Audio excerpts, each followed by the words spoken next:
Na internet. Muito bem. Oficialmente, estamos abrindo o encontro ampliado do GFORP hoje, dia 27 de maio. Temos a presença do professor Fernando Guimarães Oliveira, vai apresentar para nós e abrir um debate, né? Vai mediar um debate sobre o objeto de pesquisa dele de pós-doutorado. Professor Fernando, fica bem à vontade, sinta-se bem à vontade aqui no GFORP, e a palavra é contigo. Pode se apresentar para o pessoal e desenvolver aí a sua mediação sobre o tema da sua pesquisa. Fique à vontade. Quer falar?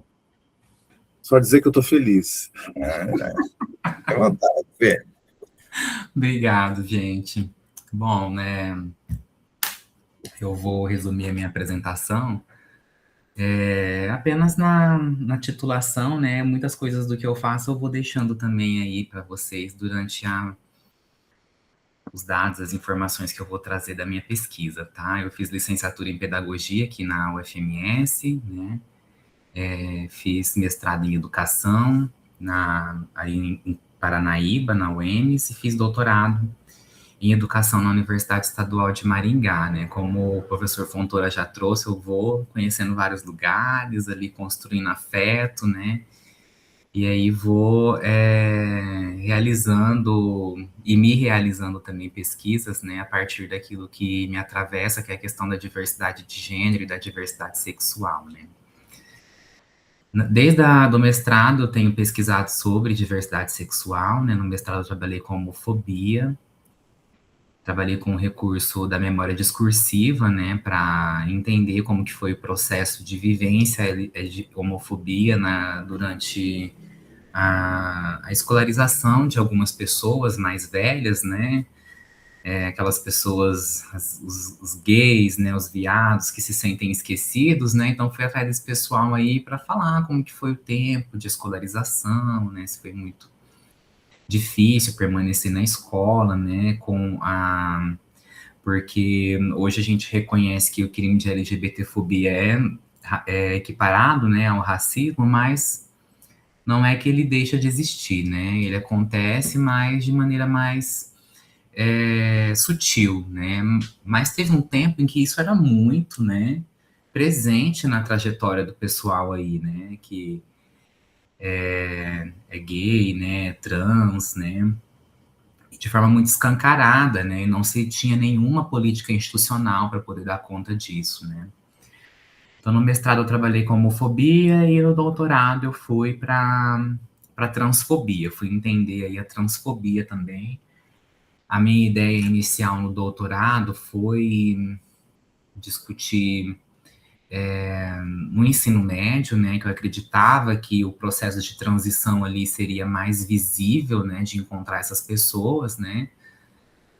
E aí, no espectro trans, nós temos travestis, mulheres trans, né, homens trans, pessoas transmasculinas, que também não se enquadram como homem trans, né, e não binárias hoje também, né, que está incluído aí dentro desse grupo de pessoas trans, né. Na época do meu doutorado, eu especifiquei nas mulheres trans e nas travestis, porque eu já vinha pegando alguns dados da ANTRA desde o mestrado e algumas disciplinas, em que a ANTRA é a Associação Nacional de Travestis e Transsexuais, e um dos grandes problemas que a ANTRA apresentava, já nos relatórios dos dossiês de assassinato de pessoas trans no Brasil, era de que o ambiente escolar ele era um ambiente que realizava uma prática de expulsão compulsória desses corpos, né? E ali eu fui tentando identificar essas pessoas e quais que eram os maiores problemas que elas enfrentavam, né? E a ANTRA trazia, né, problema de acesso ao banheiro, né, e aí depois veio algumas políticas institucionais dos Destrava o Meu Xixi, né, dentro da ANTRA, que estava encabeçando dentro das escolas que tornavam-se parceira desses debates, né. A questão do uso do nome social, que hoje é algo já reconhecido pelas redes de ensino, né, em especial as estaduais e federal, né, que mesmo que a pessoa não tenha feito, né, aquilo que no passado era caracterizado para ser identificado como uma pessoa trans, que era a cirurgia de transgenitalização, né, mesmo que ela não tenha feito isso, ela tem a sua identidade de gênero reconhecida, então ela pode, durante o processo de transição, fazer o uso de nome social, até para ela poder se sentir mais pertencida ao espaço, né. Mas isso há muito tempo, lá na época que eu comecei, há uns 10 anos, a fazer o doutorado, não era algo tão discutido, né? Então, isso que foi que me aproximou dessa discussão com as mulheres trans, porque em relação à passabilidade, né, o corpo delas trazia uma série de exuberâncias, né, dentro da unidade, né, dentro das escolas, porque há uma transformação da identidade de gênero, né, que muita gente cai assim, né?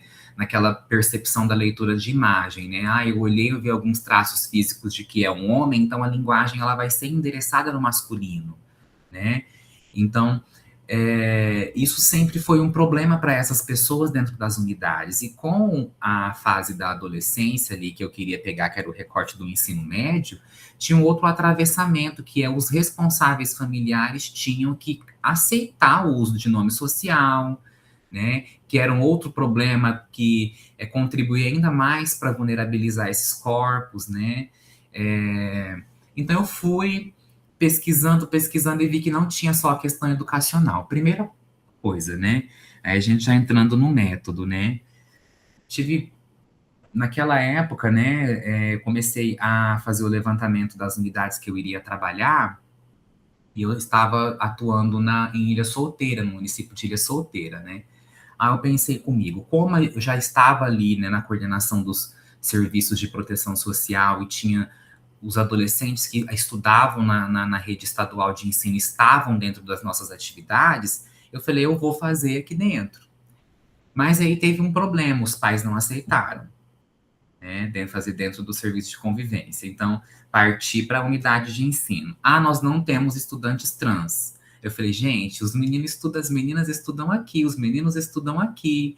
Eu sei que eles existem, né? Então, a rede estadual de ensino não facilitou e não aceitou a pesquisa. Corri para Três Lagoas, né? Mais portas na cara, né? Não aceitaram a pesquisa, a coordenadoria regional de educação não autorizou, as escolas também, a direção também não foi tão acolhedora nesse aspecto, né? Então, o que eu fiz? Sentei com Eliane Maia, minha orientadora de doutorado, e falei, eu vou adoecer, porque eu estou há 1 ano tentando fechar os sujeitos de pesquisa e eu não estou conseguindo.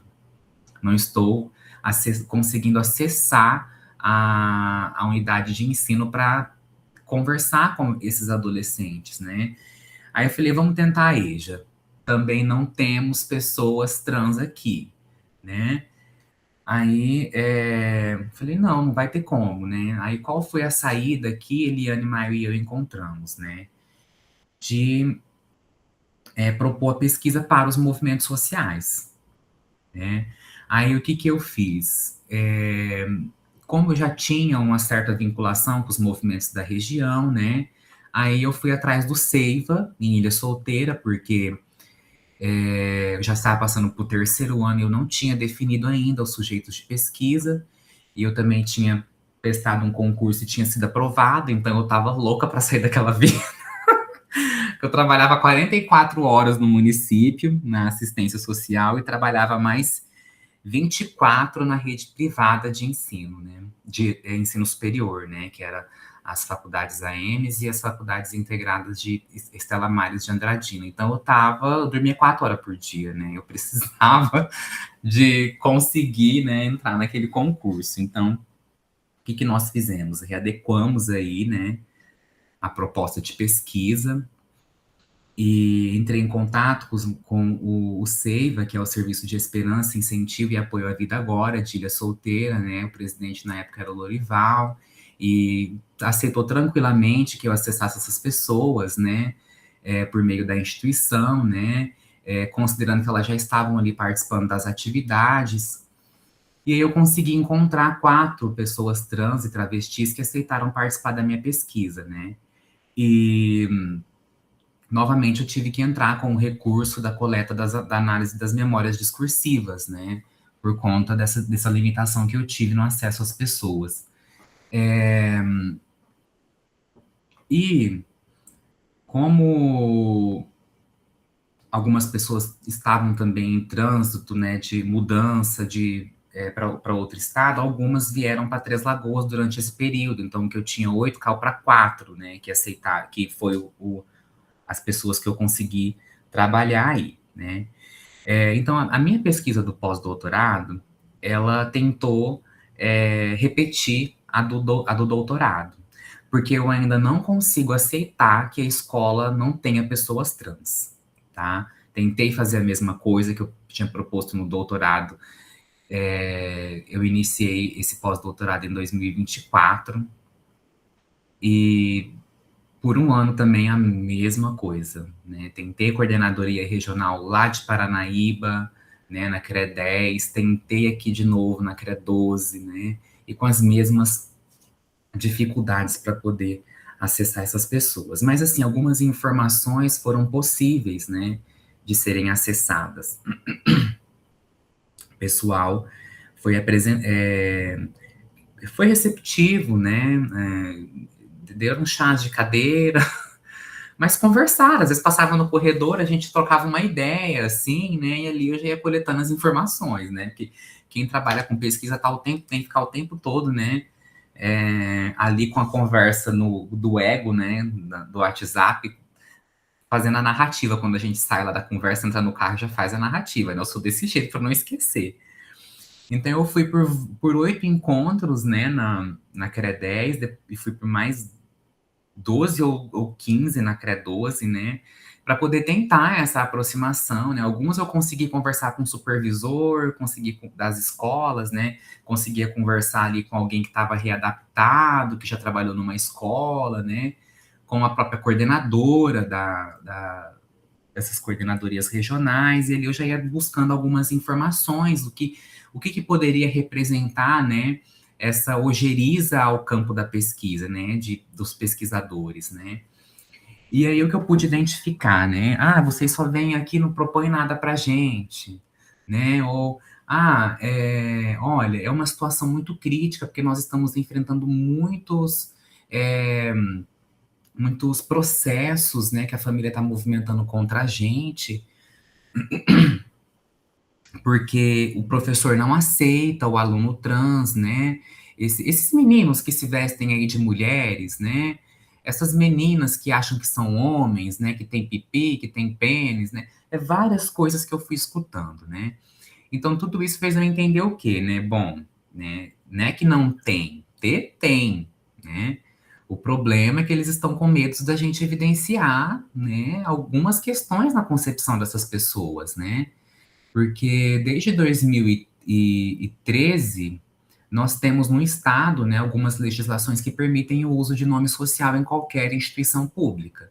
E em 2018, o Conselho Estadual de Educação, ele baixou uma resolução, né, um decreto ali, perdão, foi um decreto, sim, de orientação sobre o uso de nome social, né? Mas assim, não trouxe nada referente ao uso de banheiros, ao tratamento, né, dessas pessoas, né?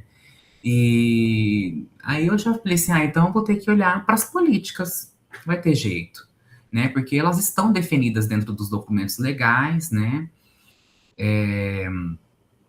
E eu vou trabalhar em cima disso, né? E aí depois eu vou fazendo um recorte ali de análise para propor algumas sugestões para a Secretaria Estadual, né? Sobre quais temáticas a serem discutidas dentro dessas coordenadorias, como parte do processo de formação dos docentes, né? Da equipe pedagógica e tal, né? Porque eu penso assim, a gente também tem que ter maturidade intelectual para entender que quando o negócio não vai, a gente não tem tempo para poder ficar perdendo. A gente precisa reorganizar as nossas estratégias, né, para não perder a pesquisa, né? Porque eu já estava querendo desistir do pós-doutorado. Eu falei assim, eu vou deixar esse negócio para uma outra hora, porque eu gosto de trabalhar com sujeitos, eu gosto de ir lá no Para mim não foi problema ir na escola, na Secretaria de Educação, né, na Coordenadoria de Educação, conversar com o pessoal. Mas assim, né, eu acredito que hoje, enquanto pesquisador, eu estou blindado, né, pela intelectualidade, né? Então, as pessoas não vão me tratar mal, né? E a minha passabilidade também é diferente, né? Eu sou um corpo que se é, não olhar muito, passa batido, como gay, né? Mas uma pessoa trans, não, né? E eu sei que tem professoras trans dentro da rede estadual de ensino, que elas trazem várias informações, elas estão nas atividades de pesquisa nossa, né? E aí, o que que acontece que esse povo está escondendo tanto essas pessoas, né? Porque elas vivenciam ali a transfobia diariamente no cotidiano da unidade, né? E aí, a coordenadora falou assim para mim, ai, mas é, porque se a gente fica. Você quer que a gente faz o quê? Que a gente crie um banheiro para essas pessoas, né? Elas já usam os banheiros dos professores, o banheiro do PCD, né? Porque eu sei que eu não vou colocar uma pessoa que quer ser mulher dentro de um banheiro de homem, né? Porque eu sei que ela vai sofrer uma série de coisas, mas a gente não tem um banheiro aqui para atender, né? Esse grupo de pessoas. Porque imagina só você enfiando um homem no banheiro de mulher. Então eu vi números absurdos, né? E ali na hora eu tentava conversar, não é bem assim, para sensibilizar, né? É um processo que vocês precisam interpretar de uma outra forma, porque a transição ela já passa por uma série de problemas psicossociais, né? De autoaceitação, de reconhecimento da identidade, e tentava conversar. Mas assim, o objetivo da pesquisa, né, não era esse, né, orientar o pessoal sobre o trabalho a ser desenvolvido, era entender como que essas pessoas estão se sentindo incluídas e pertencentes ao espaço da escolarização, né? E aí eu voltei na minha pesquisa de doutorado, né? Porque lá na minha pesquisa de doutorado, uma pessoa em específico, né? Que quando eu entrevistei ela tinha 40 anos de idade, ela começou o processo de transição dentro da unidade de ensino, né? Na década de 80, e ali ela foi vivenciando uma série de expulsões. Ela saía, voltava, até que um tempo ela pegou e falou assim: não, eu vou entrar para a EJA, porque eu quero estudar, quero ser enfermeira, quero ter a minha profissão, né? Fazer uma graduação, por que que eu não posso, né? Aí ela pegou e falou: não, eu vou acelerar isso daí e vou fazer.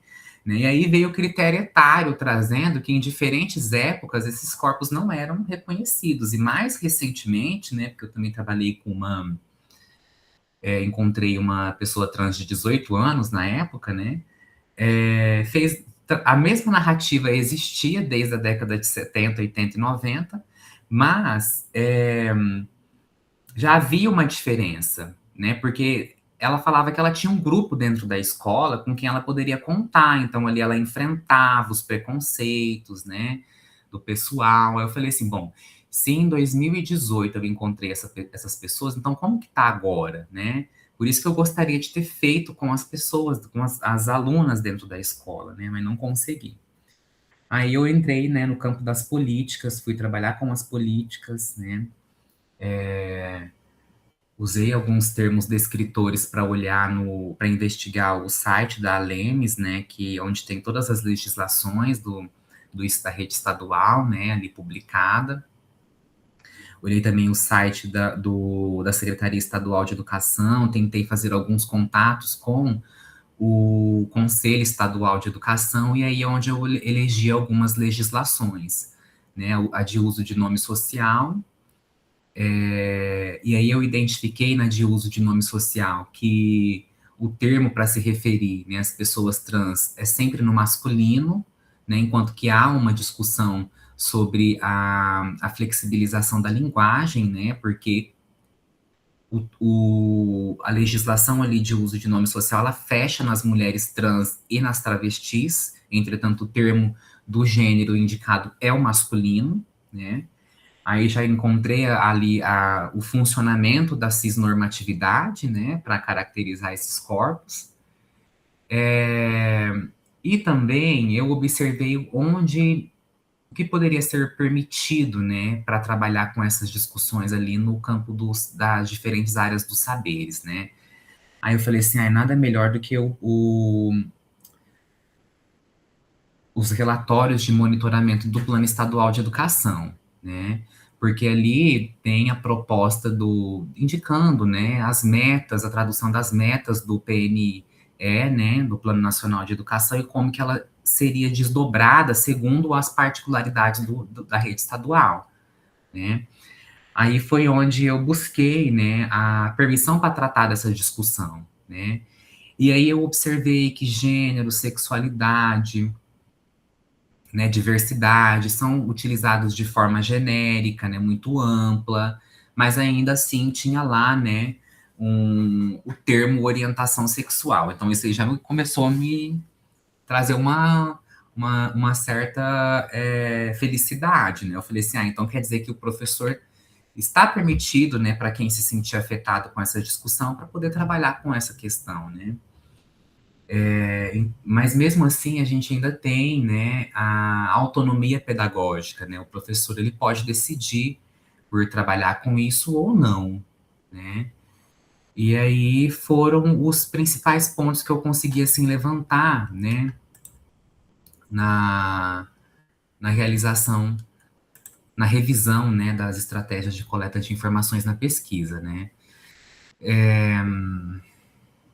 Acho que eu vou fazer vou apresentando para vocês aqui que deixa eu compartilhar aqui para vocês, né? Porque eu sei que eu já falei pra caramba, mas às vezes fica melhor, né? Eu vou pegar a apresentação que eu fiz do estágio pós-doutoral, apenas para eu não esquecer alguns pontos, aqueles que eu já falei, eu vou passando.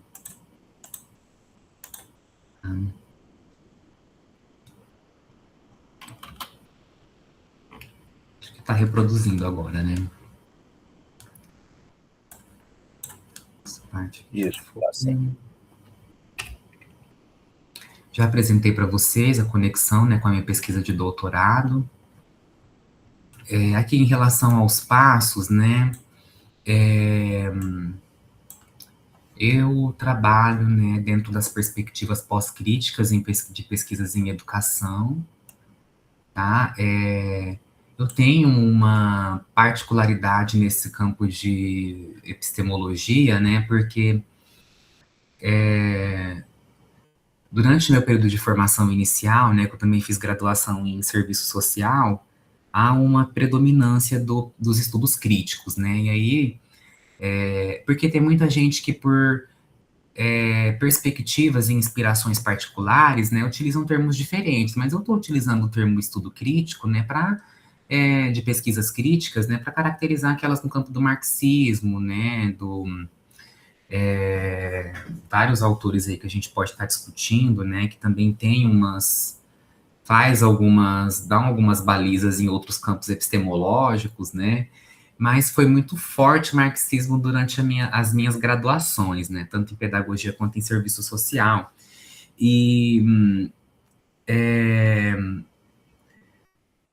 o que fez eu me aproximar das teorias pós-críticas foi o fato de que esses assuntos não eram tratados, né? Não que eles não possam ser tratados à perspectiva teórica dos estudos críticos, tá, gente? Não é isso que eu estou querendo dizer. Mas a aproximação que eu fiz com a discussão, ela foi pelo viés das teorias pós-críticas, né? O primeiro texto que eu li foi Gênero, Sexualidade e Educação, perspectivas pós-críticas ali na década de 90, que foi uma primeira publicação que teve sobre o assunto da Guacira Lopes Louro, né? Então, ali eu comecei a observar um tipo de escrita um pouco mais parcial, né? Porque eu observava assim, eu fui letrado em pesquisa durante a minha graduação de que eu não poderia estar presente no texto, aquilo me enlouquecia, aquilo me deixava descentrado. Eu falava, gente, como assim? Eu vivo todo santo dia dentro da escola. Quando eu era estagiária, era todo dia alguém questionando algum assunto que me fazia pensar que eu sou gay, que eu sou viado, e eu não vou trazer essa dificuldade que eu tive lá para dizer o porquê que eu estou pesquisando sexualidade e qual que é a importância disso, né? E aí eu via lá, eu lembro das professoras de pesquisa falando, né? Mas tem que ser imparcial, tem que usar a micropartícula discursiva C lá, né? Entende-se, compreende-se. Isso, para mim, você não se lança no texto, não se joga no texto, né? Então, quando eu quando eu li o texto da Guacira Lopes Louro, né, falando assim em primeira pessoa, eu falei, gente, mas como que ninguém me apresentou isso antes? Né? Aí eu peguei e comecei a discutir melhor, aí foi onde eu fui entendendo as diferenças, né? De que ali eu estava sendo letrado para entender, né, no coletivo, como que são afetadas certas identidades sociais, né,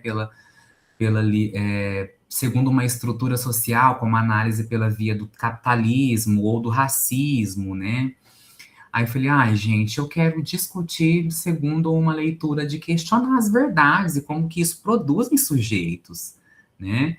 E aí por isso que eu entrei no campo das teorias pós-críticas, tá, gente? A minha ideia seria entender ali na particularidade, né, como que essas pessoas vivenciam, né, como que elas sentem, né, e na minha pesquisa de doutorado, eu achava assim, né, que eu ia encontrar, toda travesti passa pelo mesmo problema, né, como o pão que o diabo amassou na escola, e não.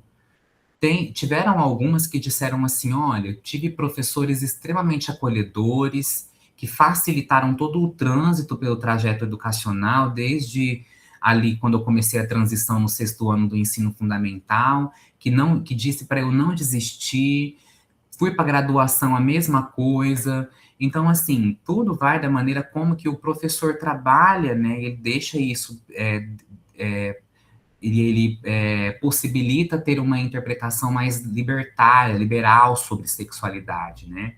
Porque tem muita gente ainda que se esconde na leitura do tabu, né? Aí, em relação aos documentos, como eu coloquei para vocês, trabalhei com os relatórios do Plano Estadual de Educação, né? Ele foi prorrogado até 31 de dezembro do ano passado.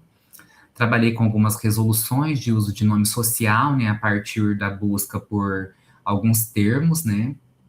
Ali na busca de descritor da ALEMES, né? Que é a Assembleia Legislativa Estadual. E trabalhei com algumas abordagens ali também na Coordenadoria Regional de Ensino, de Educação, né, de Três Lagoas, que foi onde eu tive mais informações, mesmo que de corredor, sobre o assunto, né. Ali eu fui identificando quantos municípios eram supervisionados, né, e me parece que teve uma redução também, né, mais recentemente, mas eu fui nos documentos das sedes, indicou lá a quantidade de unidades de ensino.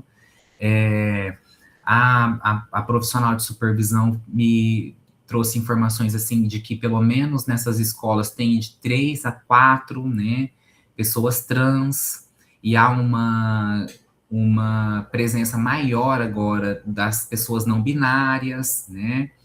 E aí eu fui ali tentando fazer as conexões com essas informações, né? Algumas eu tirei do relatório de pesquisa, né? E dos dados que vai publicar, né? Que está no Trello lá, da publicação. E aí eu fui para análise dessas informações para entender como que se estrutura a rede estadual de ensino e se ela é, né? Uma rede cis-heteroterrorista, podemos dizer assim, né? E aí esse termo que eu estou utilizando para quem quiser se apropriar um pouco mais, está nos estudos da Berenice Bento, né, que ela coloca que nós criamos inúmeras gambiarras legais para garantir o acesso dessas pessoas, né, quando não para poder dificultar, né. Hoje a gente já tem uma facilidade maior, né, porque é só procurar o próprio cartório que você consegue fazer essas alterações. Mas tem gente que passa por esse processo ainda com o nome morto, né? E o nome morto está ali, né? Morto nomeando diariamente dentro da unidade, né? Da escola, porque a pessoa não tem informação para entender que isso é mais fácil hoje, né? Ou tem os problemas ainda da família e de ordem familiar, né? Que essas pessoas enfrentam. Ai, gente, deixa eu falar para vocês, tá? Que eu tinha tudo isso estruturado E eu cedi para a inteligência artificial me ajudar, porque fica mais estruturado e mais bonitinho, tá? Eu tô colocando para vocês porque, olha, a gente tem que ter instrumentalidade ética, tá? Então, tá aí, o notebook LM me ajudou, tá? Gratuito. Eu já tava com o texto todo, com todas os slides já pronto, mas eu achei eles muito feios, sem vida. Aí um aluno meu falou assim, professor, por que você não usa a inteligência artificial para fazer? Aí ele foi lá, fez um exemplo, falei, ai, gostei. E o exemplo tá aí, ó. Obrigado, João Paulo, pelo exemplo. Bom, então eu fiz um levantamento bibliográfico, né? Eu fui no Estado da Arte também, tá, gente? Fui lá, coloquei travestis, transexuais e mulheres trans e educação. Consegui 200 textos, tá? Pesquisas de mestrado, de doutorado. Eu fiz uma análise de todas elas, vi que a maioria das pesquisas elas estão nas ciências humanas. Existem algumas pesquisas no campo da biologia, das ciências biológicas, mas é com um recorte, né, do processo de transição hormonal e tal, né? Então eu frisei 160 ali para poder trabalhar com essas questões, né? E vi que dentro da educação existem inúmeros temas que são trabalhados, né? A docência trans, né? Tanto na educação básica quanto no ensino superior, né? Que mais? A cidadania trans também no acesso à educação, né?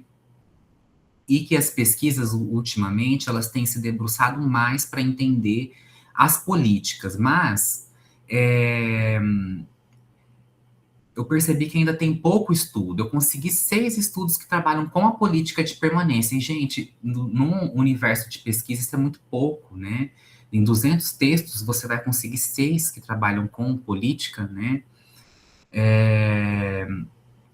E algumas discutem sobre a inclusão da temática no campo da biologia, né, das ciências biológicas, enquanto área de saber na educação básica, né, para falar sobre sexo, sexualidade. Outras discutem sobre o uso de nome social, o uso do banheiro, né, e uma só que eu encontrei que discutia sobre permanência, né, que discutia ações específicas para assegurar essa permanência, considerando que essas pessoas muitas violências que elas passam no dia a dia na escola não estão documentadas, né, não se tornam documentos, passam despercebidos, são subnotificadas, né, então essa pesquisa trouxe isso, né, e um outro recorte que eu vi, que eu não selecionei, foi de que as pessoas, né, estão se identificando não binária inicialmente para não cair na categorização do trans, da pessoa trans, né, porque sabem que isso que é ser visto como travesti, né, tem vários termos pejorativos, né, ainda circulando, né, tem ainda as pessoas que estão em processo de transição para a transmasculinidade, que narram, né, o estupro corretivo, né, como uma forma de consertar na leitura, de conserto daquele corpo, né, de corrigir, né, um fluxo negativo daquele corpo, né. Então eu identifiquei isso no levantamento do estado da arte, né. É interessante colocar aqui, eu também tentei, né, até conversei com o meu supervisor, eu falei assim, eu não vou colocar estado da arte, porque vai se tem pesquisas que não está na plataforma, né, da dissertações e teses da CAPES, porque tem algumas que foram anterior à Sucupira, né, aparece lá. Aí eu falei assim, então eu não posso fazer uma afirmação, né, legítima de que todo o campo de estudo trans é assim, né? Aí ele falou, não, mantém, e você coloca aquelas que é anterior à Sucupira, né, como informação na tabela, se você for publicar essas informações e esses resultados depois, né?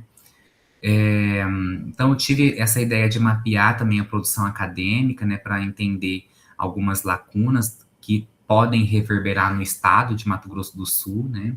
Trabalhei aí como eu já disse, com a pesquisa documental, né, e as informações que eu coletei ali na empiria, né, das experiências que eu tive também, né. E aí, eu não sei se o texto que eu encaminhei para vocês, eu estou trazendo algumas narrativas, né? Mas acho que não. Mas a minha pesquisa de doutorado, eu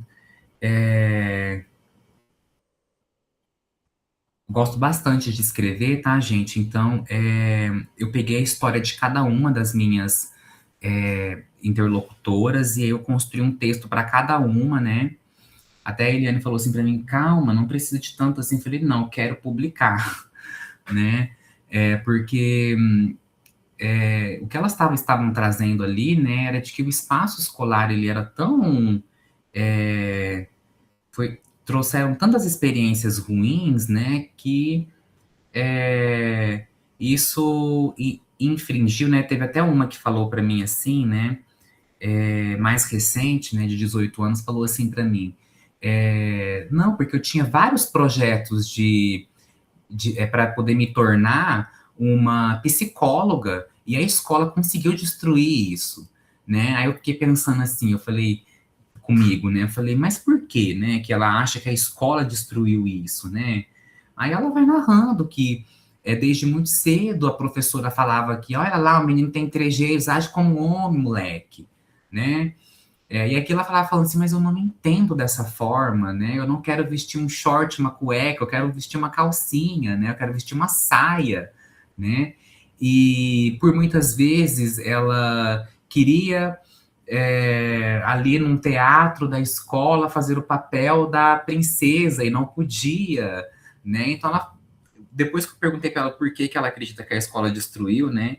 Aí ela pegou e falou assim: olha, eu queria ser uma psicóloga, eu queria ter uma vida financeira estável, mas eu tive que ir para a prostituição por conta disso, de eu não conseguir entender que um ambiente educacional vai aceitar o meu corpo como eu sou. Imagina só uma psicóloga trans, né? Que legitimidade para o meu trabalho as pessoas iriam dar, né? Então, é desta maneira que eu me entendia, né, como um corpo que não era possível. E os professores, diretora já me chamou para conversar, para falar, certeza que você quer ser um traveco, né? Porque esse pessoal, para poder viver, vai se prostituir. E ela falava assim, eu acabei reproduzindo toda essa ideia, né? Que eu incorporei isso na minha vida, porque eu entendi que era o único destino que eu tinha para mim, né?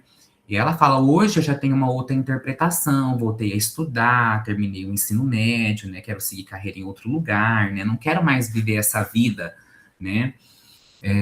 Na prostituição, porque apesar de eu entender que eu sou uma profissional, né, lá atrás, eu vejo que é muito sofrido, né? Porque a gente tem que se submeter a uma série de coisas que no outro trabalho eu acredito que eu não teria que fazer, né? Eu estou trazendo essa questão da prostituição porque é uma profissão, tá, gente? Eu não estou desqualificando aqui, tá? Deixa eu ver aqui mais. Esse recorte eu já apresentei para vocês. Esse daqui foi, né, os relatórios de monitoramento ali, né, e as estratégias que eu busquei no Plano Estadual de Educação, tá? Ali o termo diversidade aparece por 16 menções, né? Geralmente é associado aos recortes das relações étnico-raciais e diversidade cultural, tá? Não tem um vínculo com a ideia da diversidade sexual. O gênero é mencionado 8 vezes, né? Eu fiz o recorte para aquilo que trazia a ideia de gênero e não do gênero enquanto elemento textual, né? Porque também é citado. A sexualidade tem 2 menções, e aí aquilo que eu trouxe para vocês que é interessante, que tem uma menção sobre a orientação sexual, e isso é algo positivo, né? Para a gente poder reconhecer, né? O único problema é que a associação com a ideia de gênero e sexualidade, perdão, de orientação sexual, aparece no texto oficial atrelado às questões da prevenção da DST, AIDS, alcoolismo e drogas. Isso aqui é uma visão muito asséptica, né, da sexualidade, né? É um enquadramento também que a gente pode colocar como patologizante, né? A Larissa Pelúcio vai falar disso, né? Ela vai colocar que a ideia da patologização social é de que é que a instituição ela possui um funcionamento para fazer você entender que o seu corpo ali ele não vai sentir de nenhuma maneira que ele pode ser pertencido àquele espaço, né? Que ele pode ser dito, né? Que a gente vai falar aqui que vai positivar a imagem de uma pessoa trans, né? Que a gente não que a gente vai usar um texto na literatura ou na língua portuguesa que foi feito por pessoa trans, né? Vou colocar um exemplo. Eu vou usar um texto lá vou usar na disciplina de literatura uma representação de J. Mombassa, né? Aí, que absurdo, né? Não, onde já se viu, né? Vem aquela questão do moralismo, né?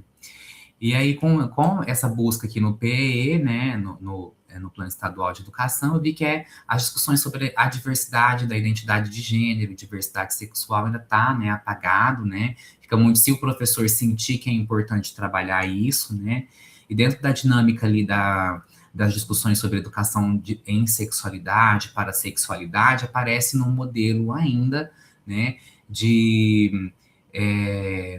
em um modelo preventivo, né, em um modelo do funcionalismo biológico, né, que patologiza, né, a identidade de gênero e identidade sexual não cis, né.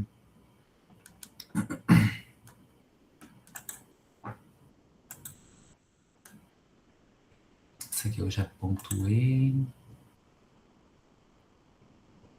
Então, assim, né, aí, já para caminhar para os finalmente, né, o que eu observei ali, né, que há um discurso que ele é muito baseado na ideia de sujeito universal, né, não tem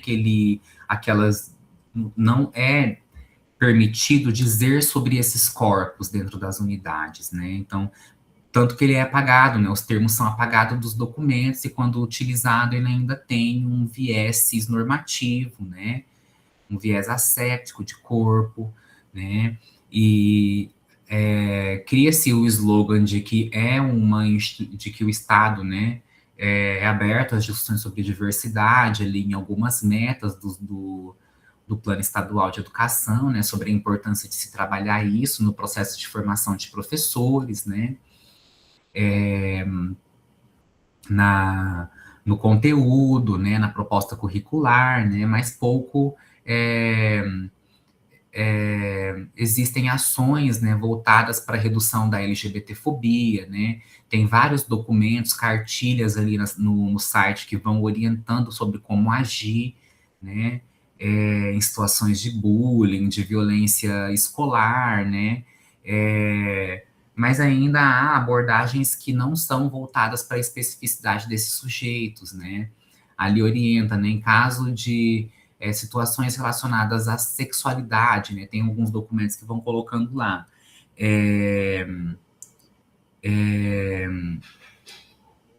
Transferir a discussão para a psicologia escolar, né? Como se fosse uma questão de saúde mental, né? Que não deveria tratar ali na questão do pedagógico, né? Então, a realidade estrutural vai demonstrando, né, que a ideia de sujeito universal não consegue atender essas especificidades, né, de pessoas trans, né. Fiz algumas discussões teóricas também a respeito do conservadorismo, né, do neoconservadorismo ali, né, trouxe um pouco sobre a partir de uma discussão da ANTRA, né, sobre como que os corpos trans, né, são utilizados aí em período eleitoral, né, a gente tem um exemplo lá de Campo Grande, né, do uso do banheiro, né, e vira, né, aí um trampolim, né, para esses partidos, né, agir, continuar, né, evitando que essa discussão ela esteja permitida dentro das escolas, né.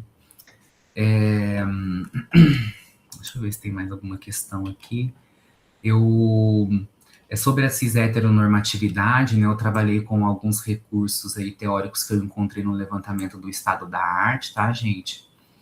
Eu trabalhei com o Bruni Bonassi, que fala sobre a não binariedade, né, como que nós poderíamos propor uma educação não binária, né, a partir da linguagem, das permissões de se discutir sobre o tema, né,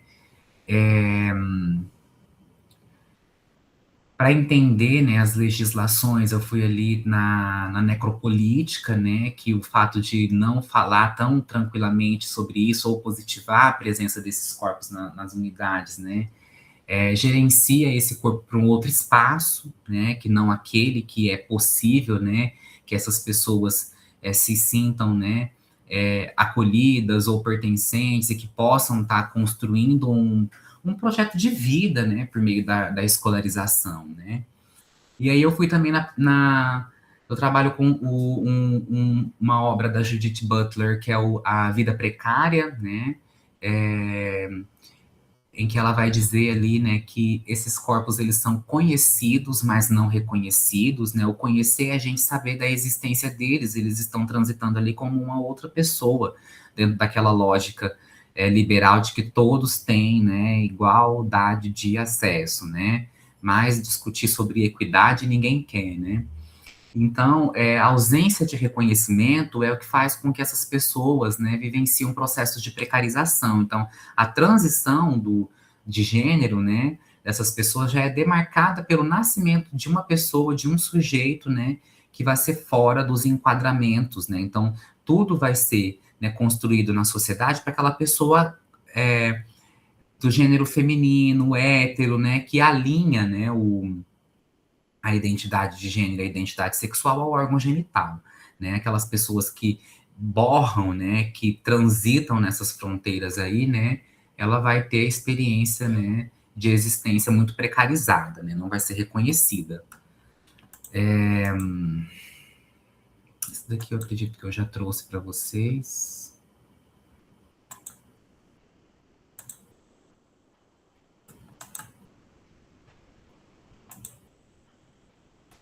Já coloquei para vocês que elas utilizam os banheiros, né, de PCD, de pessoas e dos professores em algumas situações, né. Trabalhei também com a zona do não ser, né, que é um termo da decolonialidade, podemos dizer assim, né, há quem lê Frantz Fanon com outros olhos, né, mas eu aprendi a ler com essa perspectiva, né, ali do cruzamento do capitalismo, do racismo, né, e ele coloca, né, que essa zona do não ser é onde o corpo é levado, né, para ele não se sentir, né, possível de existir, né? E aí a segregação ela acontece de maneira muito sutil, né? Será que você não está, né, intensificando as coisas, né? Será que é isso mesmo, né? Será que esse professor está sendo transfóbico? Na realidade, ele não está agindo assim, ele não tem um letramento, né, sobre o assunto, né?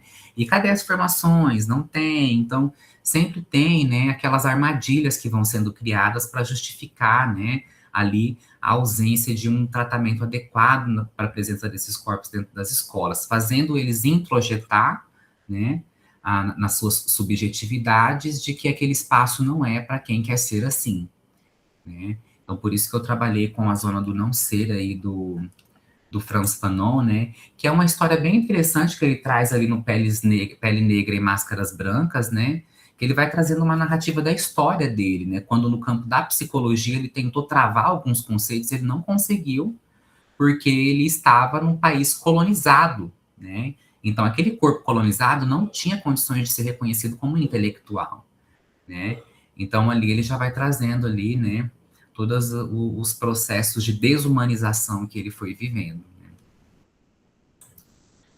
Eu acredito que seja isso, né, que eu trouxe para vocês, que a gente pode abrir agora para a gente poder conversar. Deixa eu parar aqui, ó. Muito bom, muito bom, muito bom. Paulo está aqui me cutucando para mediar e vou tentar fazer isso sem me emocionar muito, né? Para quem sabe da história, né? Fê é fiote nosso do CPTL, e olha o mundão que o Fê está andando, né? Com esses passos firmes e largos, só orgulho para a gente, né? Eu vou começar com uma pergunta, e aí quem sabe a gente possa fazer um bloco de 3 perguntas, e a gente devolve a palavra para o Fernando, pode ser assim? Eu primeiro queria que o Fer contasse um pouco mais sobre o tratamento dos dados, porque a minha leitura dos estudos pós-críticos é uma leitura muito incipiente. Para dar um exemplo dos estudos pós-críticos, né? O Derrida, né? Eu nunca li nada do Derrida. Eu li pessoas comentando sobre o Derrida. Mas só para exemplificar. E aí eu entendo que os estudos pós-críticos são críticos, por isso pós-críticos. Não há uma negação, né, das questões econômicas e de classe. O que há uma tentativa de avançar em coisas que a perspectiva do materialismo histórico dialético, né, parece não dar conta. Mas debate à parte, eu queria que você contasse um pouquinho mais para a gente sobre a sua forma de lidar com os dados, né, que é esse processo difícil do pesquisador. Tá, eu coletei, mas como é que eu organizo isso em termos de apresentação? Como é que eu descrevo isso? E depois, como é que eu analiso isso? Né? Que eu acho que é o que interessa para todo mundo num grupo de pesquisa, quando a gente está interagindo com o pesquisador. E de forma muito tranquila, sem se preocupar em dar uma aula de metodologia, né, da pesquisa pós-crítica. Eu queria saber um pouquinho mais disso, essa é a minha pergunta. Quem que quer juntar nesse bloco de 3 perguntas, gente? A Sheila. Pode falar, Sheila, a sua pergunta. E depois a Lígia, aí a gente fecha o primeiro bloco. Sheilinha. Obrigada, prof. Então, Fernando, prazer em te conhecer, e fico muito feliz e faço jus também a fala do professor Fontoura, porque vários momentos aqui me senti assim emocionada com a tua fala, porque dá para ver que você se identificou com o teu objeto de estudos, né? A forma qualificadíssima que você tratou a sua pesquisa, o seu objeto de análise, e todos nós circulamos, né? Nos dizendo humanos, né? E eu sempre brinco que a única raça que ainda não deu certo é a nossa. Os animais deram certo, as plantas deram certo, os processos em si deram certo, e a raça humana ela ainda está caminhando. Acredito que talvez os nossos filhos, nossos netos vejam uma sociedade melhor, um pouquinho melhor talvez, né? E vivendo numa contradição tão grande que nós vivemos hoje, né? Em termos de políticas sociais que são decorrentes, por exemplo, de uma sociedade doente, onde se preconiza meses discutindo se pode ou não pode ter um casamento gay, que na minha opinião, se eu fosse representante de qualquer setor, eu diria que quem tem que se preocupar é quem foi pedido em casamento, até porque numa sociedade doente, hostil, hipócrita como nós vivemos, onde os afetos, a empatia e a formação humana não fazem parte dos currículos e nem das práticas, a preocupação deveria ser como tornar o ser humano mais feliz. Porque eu sempre digo, quanto mais feliz, mais bem resolvida, vamos trazer o Freud aqui um pouquinho, o Lacan, mais bem resolvido, mais feliz e menos amargo, menos a pessoa incomoda. E por que as comunidades LGBTQIAPN+, incomodam tanto nos espaços sociais, né? Inclusive na escola, nas instituições educacionais, nas universidades? Porque eles, na verdade, trazem muito também, e eu vou entrar um pouquinho talvez na psicologia, apesar de não ser psicóloga, daquilo que inquieta o ser humano enquanto ser biopsicossocial. Aquilo que me inquieta, naquilo que eu não sou feliz, o que eu não consigo transpor, eu preciso arregaçar no outro. Eu preciso agredir, porque é uma forma de eu liberar aquilo que não está resolvido em mim. Eu não tenho perguntas, Fernando. Eu quero te agradecer por esse momento lindo aqui no nosso grupo de estudo, num grupo que hoje, mais do que nunca, eu sinto como meu, né? Depois do convite dos professores ali como vice-líder. E fico muito feliz mesmo e emocionada de ter você hoje apresentando uma pesquisa tão impactante que no frigir dos ovos é um pedido para que todos nós nos tornemos um pouquinho mais humanos. Parabéns, Fernando. Um abração, um beijão no coração. Falou a nossa vice-líder maravilhosa. Professora Lige, por favor. Bom, primeiramente agradecer ao Fernando, né? Dizer que é um prazer te conhecer, Fernando, porque o Fontoura é um grande amigo meu e sempre falo de você. E ainda não tinha tido essa oportunidade, né? E saber que a gente partilhou da mesma casa acadêmica por um tempo, muito bom. E aprendi muito com você essa tarde. E aí gostaria de falar de uma experiência lá que eu vivenciei em Maringá, mesmo quando trabalhei lá por um tempo como professora colaboradora, e eu acompanhava estágios em gestão escolar. E em uma oportunidade, nós visitamos uma escola que ofertava educação de jovens e adultos. E uma escola muito ativa, muito viva, né? E que recebia grupos marginalizados. Então, muitas pessoas com deficiência, prostitutas que estudavam lá de manhã, e pessoas trans também. E a gente conversou certa vez com uma mulher trans, e ela relatou uma preocupação com a eadização da EJA, porque, segundo ela, ela já não tinha conseguido permanecer estudando na escola regular, ela foi... Os processos a expulsaram da escola regular, e ali ela se sentia acolhida pela característica, assim, plural daquele local, né? Ela não se sentia rejeitada. Mas que a eadização seria mais uma vez, né? Ela já estava sofrendo com a exclusão, né, por essa possibilidade da eadização da EJA lá. E aqui em Três Lagoas, por exemplo, nós estamos sem oferta de educação à distância, né? Então, eu sei que não é teu objeto de estudo, mas eu gostaria de saber se você identificou problemas no processo formativo dessas pessoas pela falta de oferta ou oferta em EAD da educação de jovens e adultos, porque é o que me parece muitos acabam recorrendo a ela, né, a essa modalidade. É isso, obrigada.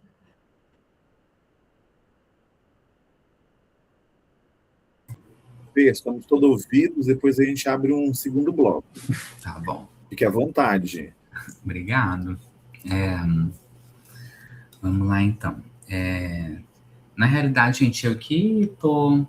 Para mim é muito interessante falar sobre aquilo que a gente pesquisa, né? Porque a gente não fica... É como uma ilha, né? A gente interage, né? Ouve o outro, vê, né? Alguns pontos que às vezes nós não conseguimos visualizar, né? Então, essa interação é muito importante, né? Em relação ao que foi colocado pelo Fontoura, né? Lá na minha linha de pesquisa em Paranaíba, né, a gente tem um pessoal do grupo do marxismo, do materialismo histórico dialético, da psicologia histórico-cultural, né, e aí a gente conversa muito sobre a questão do método, né. Inclusive, até o pessoal fala assim, Fernando, você dá aula de pesquisa porque você também foi formado nessa casa do materialismo histórico dialético, e eu não vou saber falar sobre teorias pós-críticas, então você vai e você fala de tudo, né. E aí, né, o pessoal de vez em quando faz lá um xiste, né, uma piadinha, né, com a gente. De que vocês da teoria pós-crítica não gostam do rigor do método.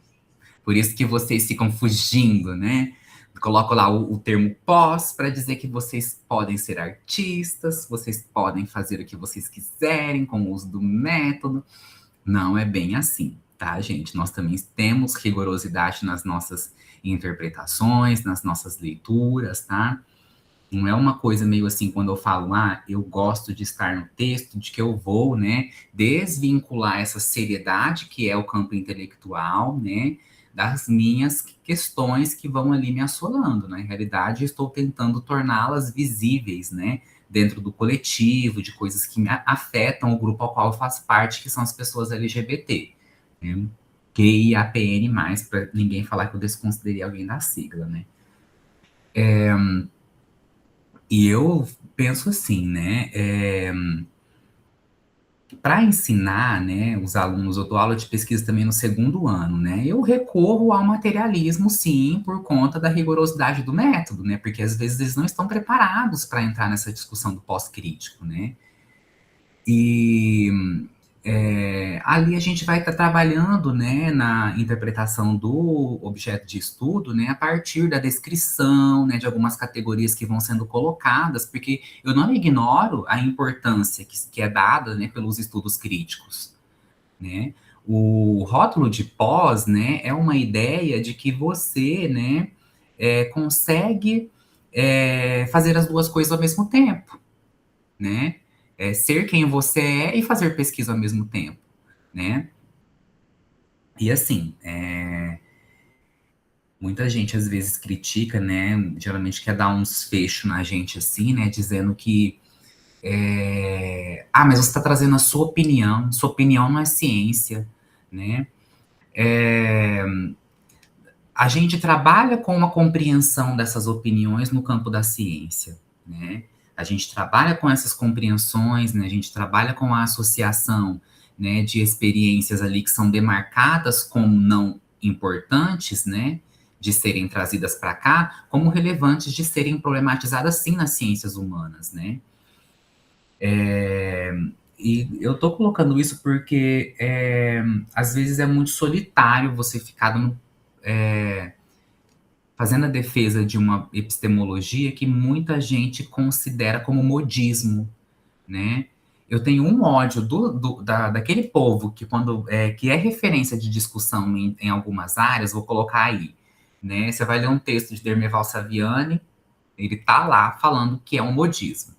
Você vai ler um texto de Newton Duarte, ele tá lá fazendo pelo menos numa linha, dizendo como os modismos do pessoal que se coloca no rótulo de pesquisas pós-estruturalistas, né, em educação. E, então, assim, isso é uma coisa que descredibiliza qualquer campo de conhecimento, porque às vezes o que eles querem fazer é a gente se sair no tapa mesmo, né? Para dizer que a gente não tem rigorosidade, não tem qualidade, né? Não dá para enquadrar nada na área da educação como algo rigoroso, né? De estudo, como ciência, né? Então, acho que eu vejo assim, né? A maneira como que eu construo pesquisa, ela também é rigorosa, né? Eu faço descrição de dados, né? Eu trabalho com o último projeto que eu fiz na relação com pessoas, né? Sujeitos de pesquisa foi, né? De educação não escolar, né? Que eu fiz um levantamento aqui na região, Fontoura está também participando, né? E ali já teve vários movimentos, né? Eu coloco lá cada passo do procedimento como um movimento de olhar, um movimento de conversar, um movimento de acolher. E nesses movimentos eu vou tentando ser uma artista que pesquisa, né? Porque, gente, a pesquisa ela é uma arte também, se a gente for interpretar, né? O tempo todo a gente está ali tentando, né? Criativizar o processo. Uma leitura que eu gosto pra caramba de fazer é da Sandra Corazza, né? Saudosa Sandra Corazza, que ela vai discutir o currículo numa perspectiva pós-crítica, né?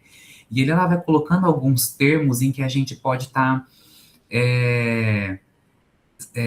entendendo que fazer pesquisa não precisa ser aquela coisa que nem os nossos alunos veem, né? Eu vejo muito aluno falando assim, ai, professor, o meu orientador vai me enlouquecer, meu orientador é ruim, meu orientador é grosso, meu orientador não sei o quê, né?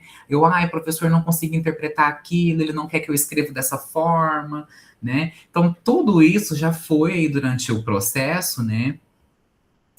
Fazendo eu interpretar aqui, olha, né? Tem algumas coisas que às vezes elas nos enrijecem, né? Algumas formas de fazer pesquisa, né? Não estou falando que isso não tem que acontecer, né? Porque o método ele é rigoroso e todos temos que aprender desta maneira, né? Mas será que a gente não consegue ser feliz fazendo pesquisa? Porque eu vejo tanto aluno sofrendo e adoecendo, né? Eu estou aqui brincando, mas é verdade, gente, né?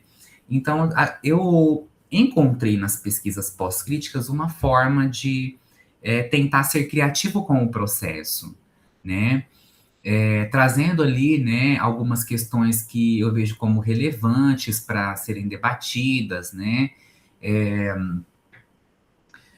De um jeito que faça sentido para a pesquisa, né?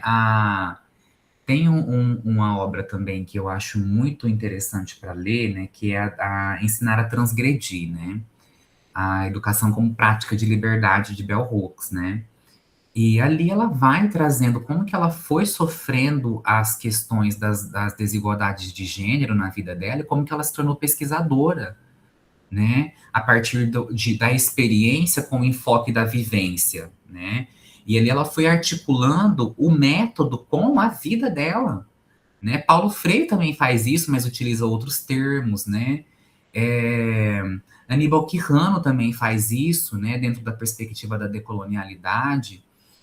E inúmeros outros sujeitos também, né? Então, em relação ao procedimento, né? Quando eu fiz a minha pesquisa da graduação, a gente quer coletivizar, né? Então vamos encontrar alguns pontos ali nas falas das pessoas, né, que a gente pode estar, né, agrupando para criar os itens de análise, né? Então tudo isso ocorre também, né? Porque os procedimentos eles não podem ser negligenciados, acredito eu, em qualquer perspectiva epistemológica, né? Acontece que o diálogo epistemológico daquele ponto de análise que eu criei ali, ele vai ser feito num outro campo, né? Para mim é importante entender como que essas pessoas se construíram trans na relação com as instituições. Às vezes, o processo do estudo crítico, ele já vai de uma outra maneira, ele já vai na linha da instituição, das desigualdades que afetam essa instituição, né?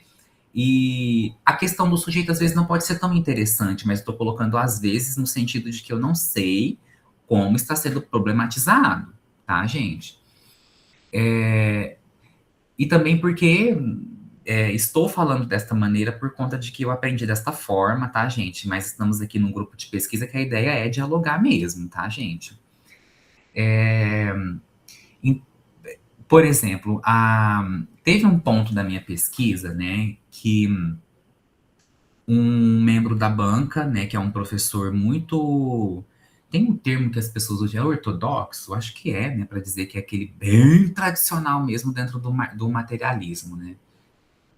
Ele pegou e falou assim para mim, olha, eu achei muito interessante as suas categorias de análise, né? Mas ainda tem uma que você não observou, né? Que é a categoria racial, né? E aí você vai ter que fazer uma análise disso segundo um recorte histórico. Eu falei, ai, não acredito. Eu falei, eu vou ter que ir lá na ideia da classificação social, gente, né? Como que foi? Eu falei, não, mas eu vou fazer para poder satisfazer o gozo dele. Falei, eu vou fazer. E eu fiz, e depois que eu fiz, eu falei, nossa, interessante, eu não tinha visto por esse viés, né? Aí depois eu peguei e falei, olha, dá até para eu me apropriar um pouco mais disso, né? Mas eu deixei morrer lá na dissertação, na tese, perdão, mas eu construí uma análise histórica, sim, né, materialista daquela discussão, e deixei muito claro, né, muito visível, explícito isso no texto, do porquê que eu estava fazendo aquele recorte dentro de uma pesquisa que se diz, né, estava se dizendo pós-crítica como era meu enfoque. Né? Falei, olha, observou-se que teve um outro ponto de análise que não necessariamente deveria ser problematizado dentro dessa pesquisa, mas eu julgo pertinente trabalhar com esse assunto, né, sob este enfoque, porque dá dimensão para compreender a realidade estrutural, né, de como essas pessoas vivenciam esse processo de transição da identidade de gênero durante o período escolar e uma expulsão compulsória de um espaço, né, que ele é cisnormativo, por regra, né, e estruturalmente cisnormativo, né. Então, eu acredito que esses diálogos, eles vão sendo o tempo todo travados, né, eu acho que hoje a gente está conseguindo conversar, né, mas tem gente que não permite, né? Tem pesquisadores e pesquisadoras que são bem rígidos e não permitem esse diálogo, né? E são, né? Enfim. E aí, um outro item de análise que eu falei assim, isso daqui eu acho que vai ficar muito... isso pode ser caracterizado como opinião, né? E não ciência. Que foi quando que a maioria delas traziam, né, experiências com recorte do projeto de vida, né, e de sobrevivência, podemos dizer assim, né, Porque eu vi assim, né, um projeto de vida, né, um projeto de sobrevivência pode passar pela escola? Sim, porque para mim foi assim, né? É, eu acredito que hoje a minha condição de renda é devido à minha escolarização, e ao que eu gerei de informação, de tudo isso, né, e tal. Então eu falei assim, não, eu também posso falar sobre projeto de felicidade, né, porque a gente, quando tem acesso à renda, a gente é feliz. E se essas pessoas não estão conseguindo, né, concluir a escolarização, como que tá a felicidade desse pessoal? Né? Eu falei assim, não vai ser, não vou entrar, né? Mas aí teve a minha orientadora, que é da psicologia, né, Eliane Maia, falou para mim, vamos levar isso sim. Vamos fazer uma discussão aqui, né? Aí eu entrei nesse viés também, né? E aí isso vai, conforme o que o pós-crítico dá, né, de interessante para mim, né? De eu conseguir visualizar depois o todo da pesquisa, porque eu posso alterar o objetivo, né? Eu posso fazer algumas alterações ali que às vezes eu vejo algumas colegas dessa linha do estudo crítico não conseguindo deixar os alunos fazer essas alterações, né?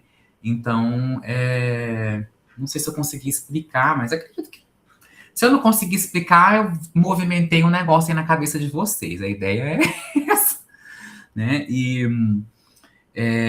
em relação, né, ao que a professora Ligiane está colocando, né? Teve sim eu tive 2 momentos em que eu entrei nessa discussão do EAD, né?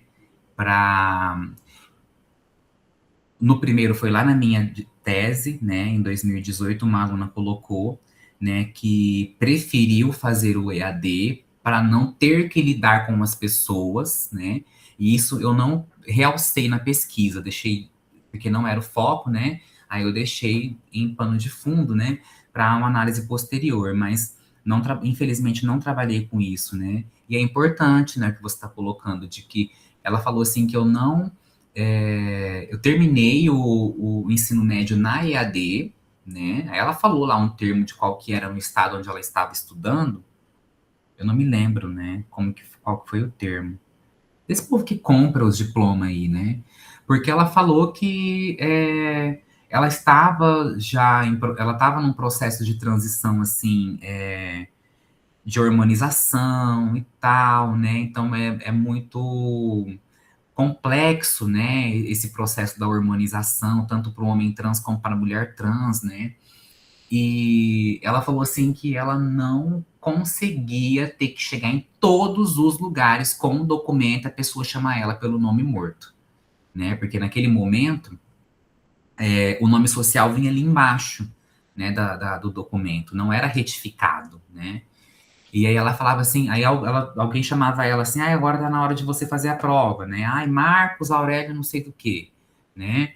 Aí ela falava assim, não, eu ia embora, eu não conseguia levantar e dizer que sou eu. E todo mundo já olhando, falando assim, mas é você é Marcos, né? O povo ali tentando encontrar um traço físico para me identificar um homem, né? E no segundo momento, né, uma pessoa, né,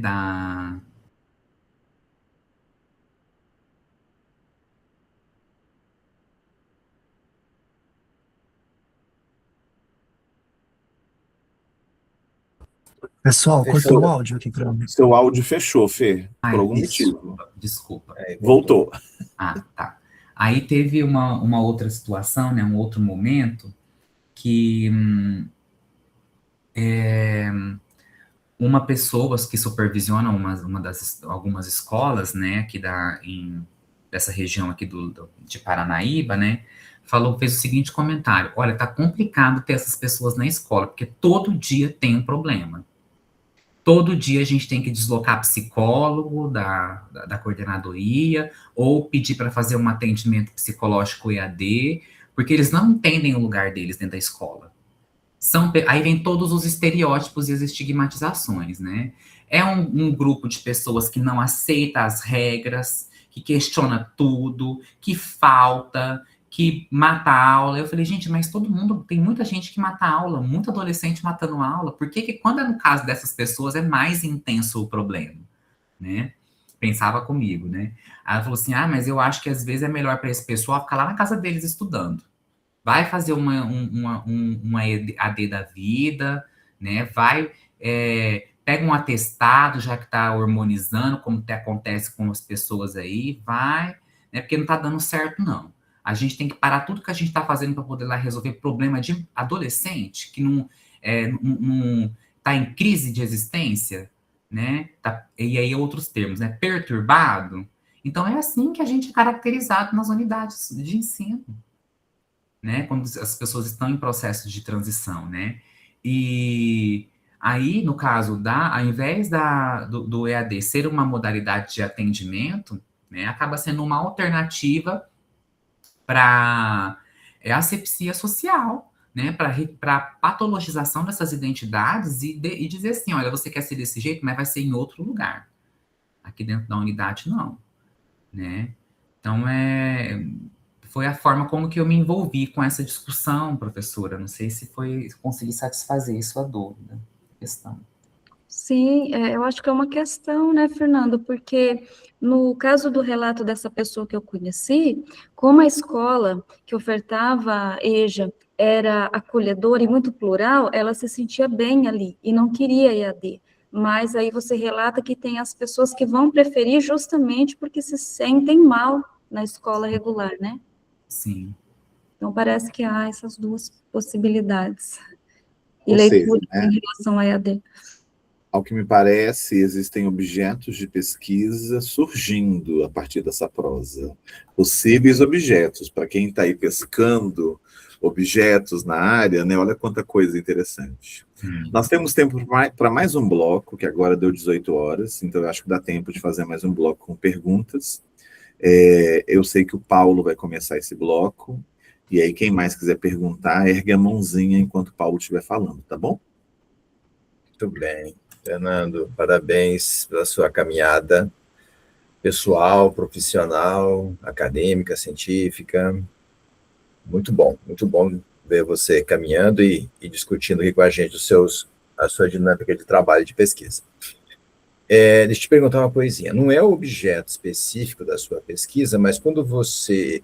eu até estava lendo um pouco já tarde o teu texto, né? Eu estava vendo que você trabalhou, que você falou aqui também, foi indicando, né?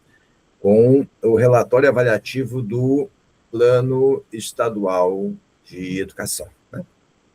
Tendo por face o Plano Nacional de 2014-2024. Esse era o seu objeto de pesquisa. O plano novo não é, mas eu queria te perguntar um pouquinho se você já está atento e está conseguindo perceber se há diferenças no novo plano agora, se ele vem criando maiores possibilidades, né, em relação à temática, ao objeto, ou se ele continua com grandes dificuldades ainda, né, de contemplar, né, o seu objeto na discussão do novo Plano Nacional de Educação, né? Inclusive as discussões para o plano estadual já começaram também, os municipais e tal, né? O pessoal estão discutindo já. Tu tens dado uma olhadinha, tem acompanhado um pouquinho, dá para ter alguma ideia já nesse sentido, ou ainda não? Como ninguém ergueu a mãozinha durante a pergunta do Paulo, eu estou entendendo que a gente vai ter esse bloco só com a pergunta do Paulo. É isso mesmo? Então, beleza. Fê, eu acho que o Paulo está te provocando na continuidade da pesquisa, né? Sim, mas... Nossa, né? A gente sempre está pensando na próxima. Sim.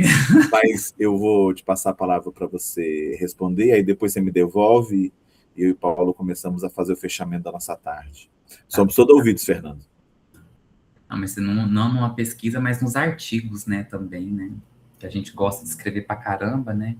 Agora eu tô dando uma diminuída porque em cargo de gestão a gente às vezes fica muito parado resolvendo problemas, né? E a gente não consegue, né? Adentrar essas discussões, né? Mas eu tenho acompanhado muito nos corredores, viu, Paulo? Mais nos corredores do GT23 da Amped, né? Que é ali onde a gente discute gênero, sexualidade e educação, né? E o pessoal, eles têm colocado, né, algumas consultas, né, algumas discussões que estão acontecendo no âmbito estadual, né? E não tão diferente de todo o movimento que ocorreu em 2025, perdão, em 2015, lá quando estava se pensando também os planos estaduais, né, 2014, perdão,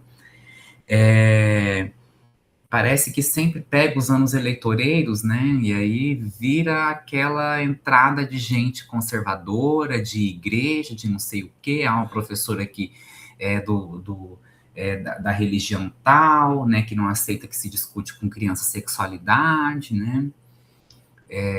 Há uma professora que, enfim, né, todos esses ataques que a gente tem aí em relação ao termo, né, que nem poderia estar utilizando o termo. Eu vou usar a palavra delírio, né, porque eu vejo isso mais no campo da saúde mental, né, que é o delírio da ideologia de gênero, do que um termo científico, tá, gente? Então, tem muita gente que acredita, né, cegamente, eu não estou sendo capacitista, né, no sentido de não buscar outra informação, né, a pessoa, ela, né, desprovida de inteligência, né, ela vai lá e ela aceita, né, aquela informação do jeito que está ali, de que isso vai acabar com a pureza das nossas crianças, né, de que falar sobre sexualidade vai permitir com que todas as pessoas sejam gays, a gente vai ensinar a criança a ser gay, né, olha que vida sofrida que esse povo vive, né, olha aquela travesti lá, toda quebrada na plástica, né, lá na rodovia se prostituindo, olha que horror essa população vivencia, né. Então, esse pessoal, eles estão utilizando essas desinformações, né, para estar nesses espaços. Isso eu tenho visualizado muito, né, mas não é um cenário ruim, né, porque os processos de construção desses planos, né, eles são paritários, né, e vai ter, com um espaço de conflito, vai ter atraque, gente, vai ter quebradeira, vai ter xingamento, né. O importante é ter reconhecido a possibilidade dessas discussões em vários momentos ali, né, como diretrizes, né, no campo da formação de professores continuada, né, no campo da questão curricular, da redução de desigualdades, né, como o gênero também já tem entrado no caso das questões das mulheres, né. Então, assim, a gente vê um cenário propício para que esse debate esteja presente, né, mas ainda assim, né, tem alguns estados que dificulta isso, né. No caso do nosso, a gente tem ali o reconhecimento do termo de orientação sexual, isso já é algo relevante, né, o que não pode titubear, né, tem que continuar observando, né, o atendimento disso, né. Agora, no plano nacional, eu não posso dizer, eu tenho visto o pessoal falando pelos estaduais, que está acontecendo os encontros agora, tá? Pelo nacional, eu ainda não busquei informação, né, sobre o assunto para compreender, né, mas ali